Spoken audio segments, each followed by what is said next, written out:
What is up, everybody? My name is Hati, and this is the G-Wolves Hati.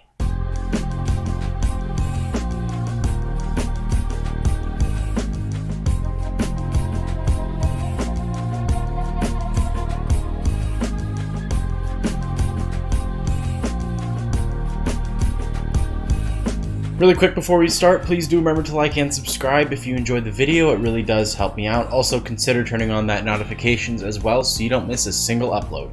Also, if you want to see me unbox some things and play some video games, check out the Twitch stream. Link will be down in the description below. Alrighty, let's get into it. First off, let's start with the box and everything that comes in it. So, inside the bigger box, there is a metal tin that contains 2 extra mouse switches and an extra paracord cable. There is also a little folder in the box as well that contains some grips for the sides of the mouse and the mouse 1 and mouse 2 buttons, extra feet, as well as some feet that I believe go in the middle of the mouse if you're having some issues with stability, as well as a specifications sheet and a little card with some info about the switches. This mouse cost me $80, purchased right off of Amazon, so nice and easy that way. It also comes in a variety of colors. I went ahead and got the light gray version because I think that would go best with my setup. This was a really fantastic unboxing experience. I felt like the mouse was well cared for in the packaging and all that, so it's very clear to see that the company cares a whole lot about the finished product and wants to make sure that the consumer gets the most bang for their buck. This mouse also weighs about 63 grams, at least according to my scale. The box does say 60 grams plus or minus 2, so it's pretty close there. Let's talk about the technical specs of this mouse. So it features the top-of-the-line PixArt PMW 3360, excellent sensor. I had zero issues with this thing at all, as to be expected with this sensor. It felt responsive and accurate 100% of the time, and I really can't say more about that because that's about as good as it gets. The paracord cable is also fantastic. As soon as I got it set up in my bungee just right, it felt wireless. The Omron TTC gold switches also feel absolutely fantastic. They are thick. Let's hear them.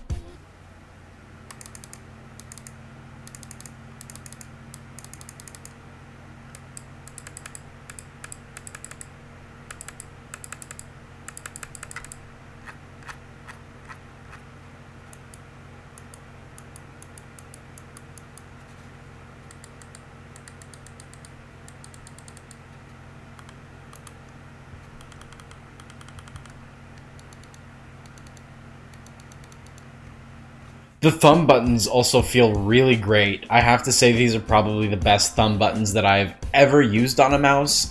They feel crisp and clicky. This is the new gold standard for side buttons, I'm pretty sure, because these are absolutely great. The DPI button and the scroll wheel click and the scroll wheel tension itself also feel fantastic. Absolutely no complaint there. I would say that the weakest part of this mouse definitely has to be the Teflon feet. They just don't feel good. It feels rough and scratchy, and it doesn't really move the way that I want this mouse to move. I know that there are hyperglides available, so I'm definitely going to see about getting some of those, but yeah, these default feet really don't feel good. I'm also not a fan of whatever this plastic that the light gray is made out of. It attracted my finger oils very quick. Like, even in the first 30 minutes of using this, I noticed this on the first stream that I used this mouse. I unboxed it, started using it, and immediately there were finger oils all over this mouse. It really doesn't bother me now that I've been using the mouse, but it definitely is a little bit noticeable when the light hits it just right. It also might just be that the finger oils show up really bad on this model, this specific color. I don't know about the other colors. I really can't say because I haven't used those myself. Outside of that though, the mouse as a whole feels pretty sturdy and well built. It doesn't feel like a toy at all, even though it is only about 60 grams. Overall, the look and the general aesthetic of this mouse is absolutely fantastic. The logo and the branding is super minimal. It's really just right up at the top, right in front of the scroll wheel. There is, of course, some stuff on the bottom of the mouse, but that's fine. You don't really see that when you're using it. There's also no RGB on this mouse, which is definitely something that I can live with. I'm sure that they didn't put any in because they wanted to keep the weight as low as possible. I also don't mind the holes being in this mouse. I've been using the Model O since it came out, so I'm definitely used to having a holy mouse, and it really doesn't bother me anymore. You can't really even feel them when you're using the mouse. Hi, so real quick, we were going to check out the software. I wanted to do it a little bit differently this time, just see how this works. We're just trying stuff. So anyways, first off, make sure that you run the software itself and the initial firmware update that it has you install. Run both of those in administrator or they won't work. I know that I just tried to open this just now, not running it as administrator, and it told me that there was no device connected, which there was. So yeah, all right, we're into the software now. I currently set the 1 DPI stage because I always use 800 DPI, and I actually even use the DPI button to mute my voice in Discord.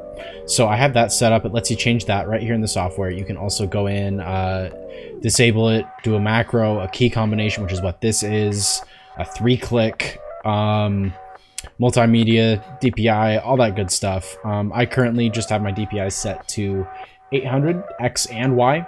As you can see here, you can make them independent, so you could have like 600 on the X axis and I don't know, 800 on the Y axis. I'm not sure why you would do that, but I guess some people do like that. I don't know. And then we go into here. This has like improve pointer precision, which you want to turn off. At least I always want to. That's in your Windows settings as well. But even if it's turned off in your Windows settings, it'll still turn on in here. And then there's obviously the mouse sensitivity, double click speed, USB polling rate, debounce time, scrolling speed, all that. Here's the macro menu. I'm not really going to go too much into this because I don't really ever use macros on my mouse. And then lift off distance as well, which is actually really nice to have. So yeah, great software. I really like this. I definitely didn't forget to put it in the initial review. That's definitely not why we're doing the software like this. Not at all. Okay, anyways, bye. The dimensions of this mouse are 124 millimeters long, 64 millimeters wide, and 39.5 millimeters high. This shape is honestly about perfect for me. It fits my hand like a glove. I grip the mouse with a kind of hybrid claw grip. I have the tips of my pointer fingers on the mouse, and then this part of my palm is on the mouse as well, but nothing in here. I also use a low sensitivity, and I don't really do any fingertip adjustment because of the way that I grip the mouse and the low sensitivity. I think that this mouse would be really great for anybody that uses a palm grip or a claw grip or a weird kind of hybrid grip like mine. However, I don't really think that this mouse would work very well for fingertip grippers because it just didn't really fit well in my palm that way. I think that the back of the mouse is just a little bit too long for that. Overall, this is an absolutely fantastic mouse, and it has definitely earned its spot on my desk. The hardware on it is absolutely fantastic. The clicks feel great, the cable is wonderful, and there's a replacement for both of those. If you aren't a fingertip gripper, I think that this is a really fantastic option for you and definitely something that should be on your radar if it isn't already. The price is relatively affordable, and they make sure that you definitely get your bang for your buck with the extra switches, the extra mouse feet, all that good stuff. There is an affiliate link down in the description below if you want to help the channel out a little bit and not cost yourself a single cent extra. Alrighty everybody, that's going to do it for me today. Thank you very much for watching, and I will see you all in the next one. Peace!